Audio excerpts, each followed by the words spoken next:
अंधेरी रात की डरावनी कहानी। एक रात जब चांदनी की किरणें भी अपनी कड़ी रात्रि की अंधेरे में खो गई थीं, एक छोटे से गांव में एक पुरानी हवेली खाली और अजीबोगरीब ढंग से खड़ी थी।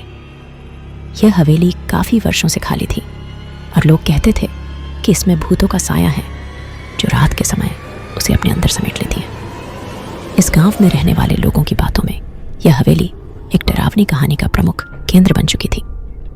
कहते थे कि रात्रि के समय वहां से अजीब आवाजें सुनाई देती और कई बार वहां से चीखें भी सुनाई देती थीं। एक रात गांव के एक युवक रवि ने अपने दोस्तों के साथ खेलने के बाद हवेली की ओर देखा। वे लोग रात के समय में हवेली की ओर बढ़े और वहां पहुंचने के बाद उन्होंने देखा कि हवेली में चारों ओर से अंधेरा और डरावनी चार दीवारी है। वे लोग धीरे धीरे हवेली के पास आए और उसके बाहर खड़े हो गए। रवि को आवाज आई कि कुछ अंदर से सुनाई दे रहा है। वह अपने दोस्तों को भी आवाज सुनने के लिए कहा, क्या तुमने भी सुना? रवि ने पूछा। हाँ, कुछ अजीब सी आवाज आ रही है, उनके एक दोस्त ने उत्तर दिया। वे लोग हवेली के अंदर जाने का फैसला किया।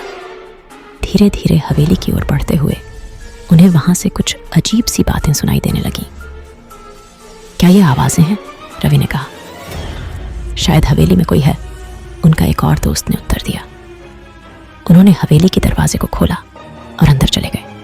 हवेली के अंदर एक अत्यंत डरावनी और भयानक माहौल था। वहां कुछ भूतिया चीजें थीं जो लोगों को अद्भुत और डरावने महसूस हो रहा था। रवि और उसके दोस्तों के दिलों में डर बढ़ गया, लेकिन वे अपनी हिम्मत नहीं हारे। वे हवेली के अंदर और अंदर बढ़ते गए। धीरे धीरे वे एक बड़े कमरे में पहुंचे जहां एक पुराना और डरावना चेयर खड़ा था। रवि ने उस चेयर पर बैठने का फैसला किया और उसके पास बैठ गए। धीरे धीरे रवि को एक डरावनी आवाज सुनाई दी। कौन है? रवि ने डर के साथ पूछा।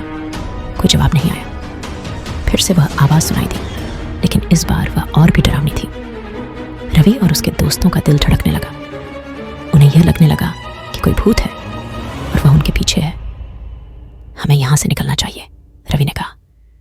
वे तुरंत वहां से बाहर निकलने के लिए बगीचे की तरफ दौड़ पड़े। उन्होंने अपनी जिंदगी की सबसे डरावनी रात बिताई जब वे हवेली के अंदर थे। गांव के लोगों को वे अपने अनुभव के बारे में बताते हुए काफी डरे हुए थे। वे लोग समझ गए कि हवेली में कुछ भूतियां और अजीबोगरीब चीजें हैं जिन्हें बचने के लिए यह बेहतर है कि उनसे दूरी बनाए रखी जाए। इस घटना के बाद से हवेली को छोड़कर गांव के लोगों ने कभी भी उस दिशा में नहीं देखा और वहां जाने की जिम्मेदारी किसी और को नहीं दी। कृपया अपना ध्यान रखें और भगवान पर विश्वास रखें। मुझे भी लाइक और फॉलो करते रहें।